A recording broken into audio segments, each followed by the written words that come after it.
नमस्कार, मैं हूं आपके साथ ईशा नेगी और आप देख रहे हैं न्यूज नेशन।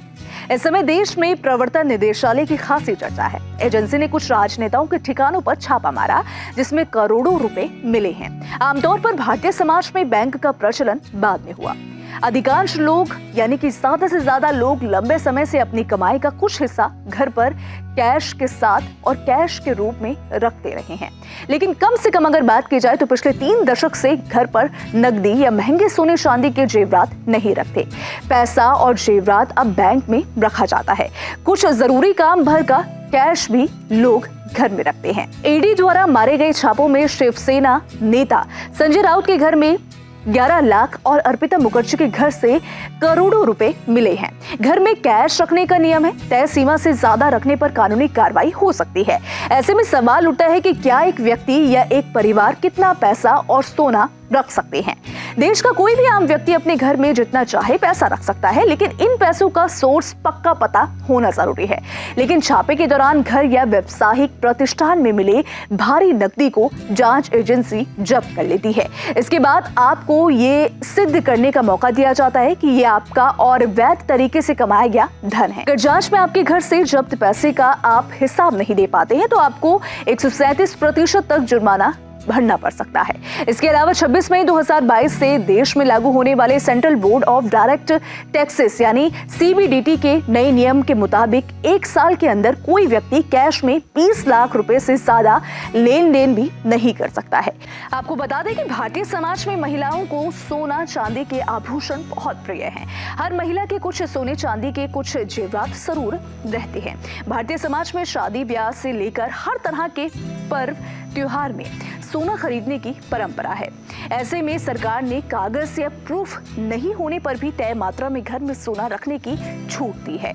कोई भी विवाहित महिला 500 ग्राम तक सोना रख सकती है। अविवाहित महिला 250 ग्राम तक सोना रख सकती है। विवाहित पुरुष 100 ग्राम तक सोना रख सकते हैं। अविवाहित पुरुष 100 ग्राम तक सोना अपने पास रख सकते हैं। आप चाहे तो कितना भी सोना अपने घर में रख सकते हैं। बस आपके पास घर में रखे सोने का प्रूफ यानी सबूत होना जरूरी है। जांच एजेंसी आपके घर से ज्यादा मात्रा में सोना जब्त करती है तो इनकम टैक्स एक्ट 1961 के सेक्शन 132 के तहत IT अधिकारियों के पास अधिकार है कि वो उसके सोर्सेस के बारे में जानकारी मांग सके। इसके तहत मुख्यतः 3 में से किसी भी तरह के कागजात दिखाने होते हैं। पहला, आपने सोना खरीदा है तो आपको इससे जुड़े कागजात दिखाने होते हैं। दूसरा, अगर आपको परिवार से सोना मिला है तो फैमिली सेटलमेंट से जुड़े कागजात दिखाने होते हैं। तीसरा, आपको गिफ्ट में सोना मिला है तो इससे जुड़े गिफ्ट डीड दिखाने होते हैं।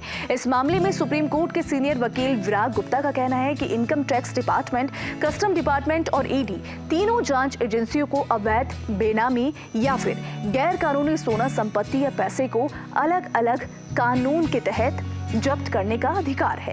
अगर ईडी की बात करें तो उसे prevention of money laundering act 2002 यानी कि PMLA 2002 के तहत अवैध बेनामी संपत्ति जब्त करने का अधिकार है।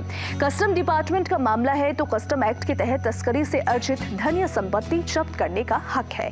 इनकम टैक्स डिपार्टमेंट है तो उसे इनकम टैक्स एक्ट के तहत संपत्ति जब्त करने का अधिकार होता है। PMLA एक्ट 2002 को 2005 में पूरे देश में लागू किया गया था। इस कानून में अब तक 3 बार संशोधन किए गए हैं। इस कानून के तहत दोषी पाए जाने पर 3 साल से 7 साल तक की सजा हो सकती है। और यही नहीं, इस कानून के तहत एजेंसियां आरोपियों की संपत्ति को कुर्क और जब्त कर सकती है। FEMA कानून के तहत दोषी पाए जाने पर कुछ मामलों में 5 साल तक सजा का प्रावधान है। इसके अलावा जितनी अवैध संपत्ति पाई जाती है उसका 3 गुना तक जुर्माना लग सकता है। इनकम टैक्स एक्ट 1961 के तहत आय से ज्यादा संपत्ति जब्त किए जाने पर दोषियों को 4 से 10 साल तक की सजा का प्रावधान भी है। फिलहाल इस वीडियो में इतना ही। अगर आपको हमारे वीडियो पसंद आए हो तो वीडियो को लाइक, शेयर करें। साथ ही हमारे चैनल न्यूज नेशन पर तमाम विषयों पर वीडियोस उपलब्ध हैं। विस्तृत खबरों की जानकारी के लिए आप हमारी वेबसाइट newsnationtv.com पर भी विजिट कर सकते हैं।